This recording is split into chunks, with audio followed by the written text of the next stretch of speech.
Yeah, and a fight's a good way of describing it because we had to mix the quality that we had, which really shone through, with the hard work. And it was funny, wasn't it, David? Like the first half was a brilliant performance. It was controlled and measured. They really came back into it. They had a good go, especially the physical nature second half. This was hard fought, wasn't it?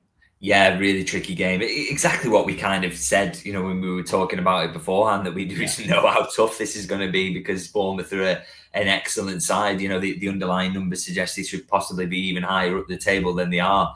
They're just a very, very good football team. They're playing at home. They hadn't been beaten in 11 or 12, was it? So they were absolutely flying form-wise into this.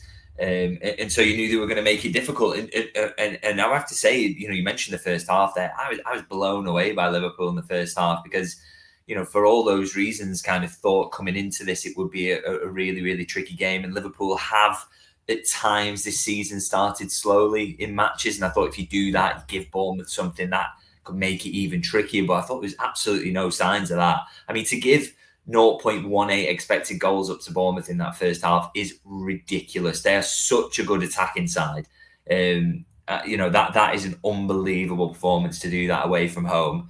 And then you get your noses in front as well. And Liverpool had a few, the penalty's one of those. It's definitely a penalty, but it's a bit unlucky, a bit harsh on the defender because he obviously, it's just one of those things that happens in football.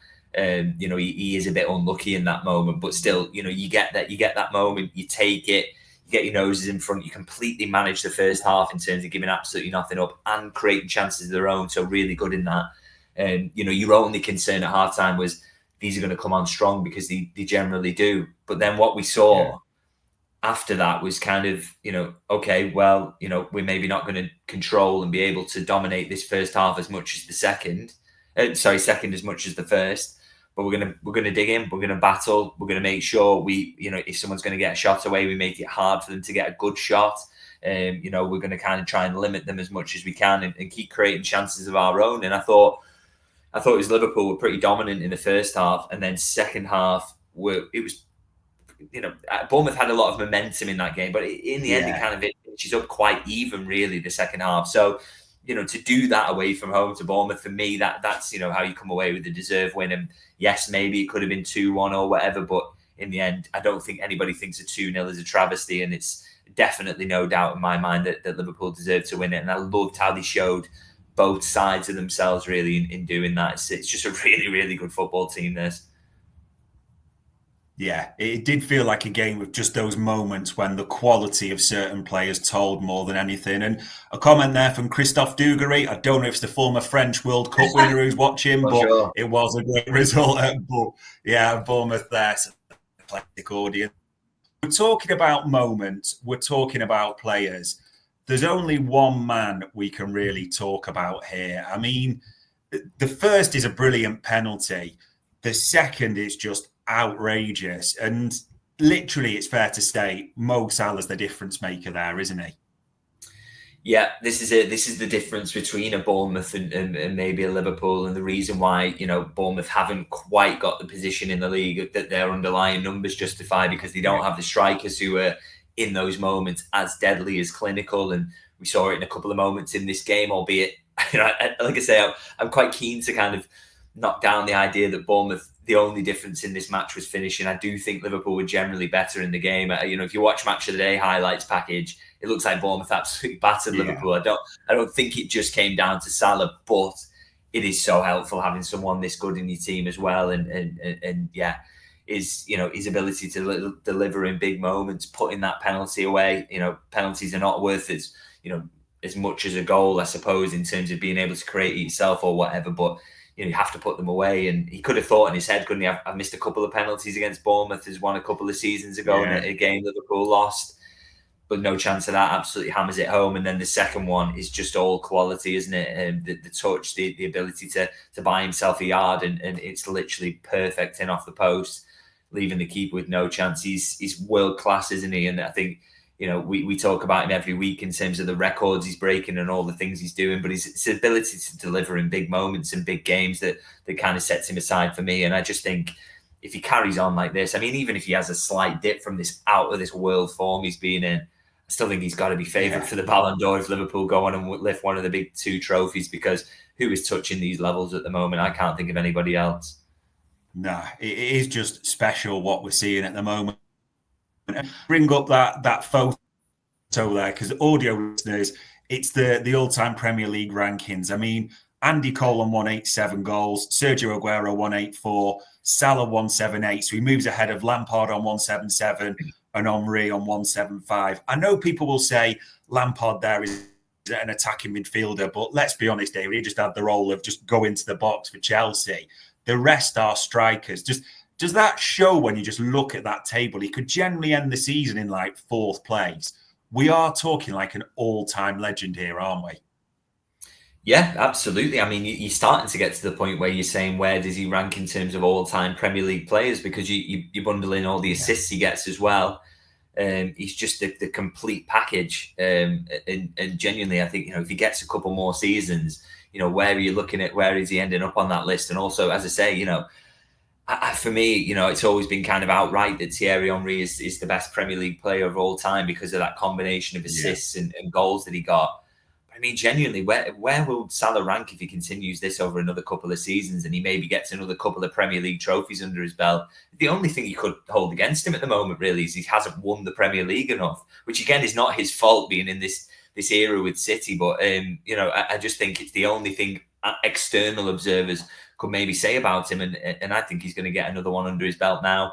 Hopefully signs up for another couple of years and then adds more goals, more assists, and hopefully another winner's medal. And genuinely, I think you start to say he's in competition with Henry. He's in competition with a Wayne Rooney or whatever. Yeah, there you go, spot on. Wayne Rooney, or I think he's right up there as maybe the best Premier League player of all time. He's at least, it's an interesting debate to have. Which again, I mean, could you imagine saying this when he signed for the club, that this kind of thing was going to happen? It's absolutely outrageous. So, just a joy to watch him, and yet more records ticked off at the weekend. Yeah, LFC Mad saying Henry, Salah, Rooney. He's our legend. Let's just hope he's around for as long as possible. A player that's not quite the same legend, but he had a great game against Bournemouth here, Ryan Gravenberch. I know you'll have seen the sort of footage or the snippet, David, where literally there's 3 of them descend on him and they can't even get the phone off him in a sort of a phone box space. He was just insane in this one, wasn't he? Yeah, so important in games like this where you're kind of up against it in moments. And I think Bournemouth is such a particular threat as well in his area of the pitch that he operates, because they're just constantly trying to dip someone into the number 10 spot. So it's either the striker drops out or one of the wingers drops in there, and it's so hard for everyone to mark. It's just complete chaos.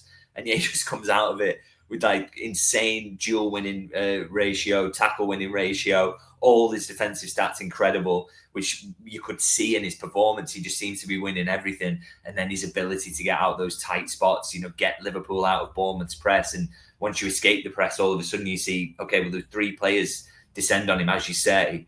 Once you get out of it, they're behind you then, and then there's all this space to operate in.